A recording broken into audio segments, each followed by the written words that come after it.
السلام علیکم ناظرین، آپ دیکھتے ہیں ہم سوشل ایشوز کے حوالے سے بات کرتے ہوتے ہیں۔ آج جو بہن میرے ساتھ موجود ہیں یہ اپنی پریشانی کو لے کے آئیں، کیونکہ ان کی جو ایج ہے وہ 40 سال ہو چکی ہے، لیکن کچھ عمر کی وجہ سے، کچھ غربت کی وجہ سے رشتے نہ آئے، جن کی وجہ سے ان کو پریشانیوں نے گھیرا اور یہ کافی پریشان حالت میں ہمارے پاس آئیں۔ یہ خودکشی کرنا چاہتی تھیں، لیکن ان کو ہم نے سمجھایا کہ یہ کوئی کسی مسئلے کا حل نہیں ہوتا خودکشی۔ آپ اپنے آپ کو سنبھالیں اور سمجھائیں خود کو۔ یہ ضروری تو نہیں ہوتا کہ اگر کوئی غریب ہے یا عمر زیادہ ہے تو وہ خودکشی کر لے، یہ چیزیں ضروری نہیں ہوتی۔ ہم نے ان کو سمجھایا تو انہوں نے کچھ ہماری باتوں سے اتفاق کیا، تو ان کی آواز ہم آپ تک پہنچا رہے ہیں۔ السلام علیکم۔ وعلیکم السلام۔ اچھا بہن، آپ مجھے یہ بتائیں، آپ اپنی زندگی سے اتنا پریشان کیوں ہیں؟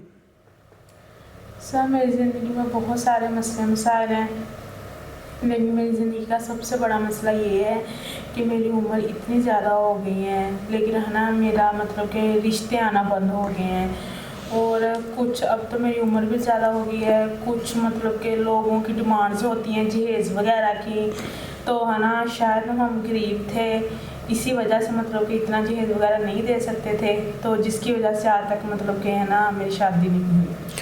ناظرین دیکھیں، غریب کی بیٹیاں رل جاتی ہیں اس جہیز جیسی لعنت کی وجہ سے، اور یہ معاشرے میں ایک ناسور کی طرح پھیل چکا ہے۔ طرح طرح کی ڈیمانڈز کی جاتی ہیں، ایک تو ان کی عزتیں لی جاتی ہیں، اوپر سے ان سے جہیز کی بھی ڈیمانڈ کی جاتی ہے۔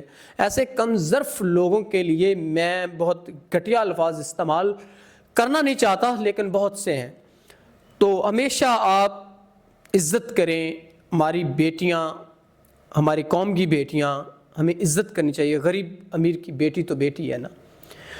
تو بہن، آپ اتنے مشکل حالات میں ایک عمر کی وجہ سے، کچھ غربت کی وجہ سے آپ کا رشتہ نہ ہوا، تو اب اگر کوئی سنسیئر پرسن جو کہ آپ کے مسئلے مسائل ہیں، جو بھی آپ پہ قرض ہیں یا جو بھی آپ کے گھر کے مسئلے مسائل ہیں، اگر کوئی شخص وہ ادا کر کے آپ سے نکاح کرنا چاہے، اس جو آپ کے مسئلے، جو پریشانی ہے، جو ڈپریشن ہے آپ کو، اگر اس کو کوئی ختم کرنا چاہے تو آپ کا کیا ارادہ ہے؟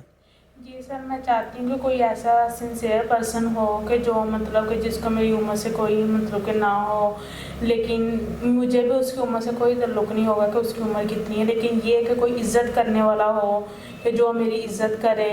تو اگر مجھے کوئی ایسا مل جائے جو مطلب کہ جہیز کو بھی اتنا نہ سمجھے، مجھے ایسا مل جائے جو صرف میری عزت کرے اور میرے سے نکاح کرے، تو سر میں ضرور چاہوں گی نکاح کرنا۔ جی ناظرین، اگر کوئی نیک انسان جو اس بہن کو تحفظ دے سکتا ہے ان کی تمام تر ضروریات کو پورا کرتے ہوئے، جو بھی ان کے مسئلے مسائل ہیں زندگی کے، تو یہ ضرور ان سے نکاح کریں گی۔ لیکن یہ کہ انسان اچھا ہو، میچور پرسن ہو، ان کو ان کی عمر سے بھی کوئی مسئلہ نہیں ہے، لیکن انسان اچھا ہو، خوددار انسان ہو جو ان کو تحفظ دے سکے، جیسا کہ عورت کو معاشرے میں دینا چاہیے۔ تو امید کرتا ہوں کوئی نیک انسان ہی ان سے نکاح کرے گا ان کی پریشانیوں کو حل کرتے ہوئے۔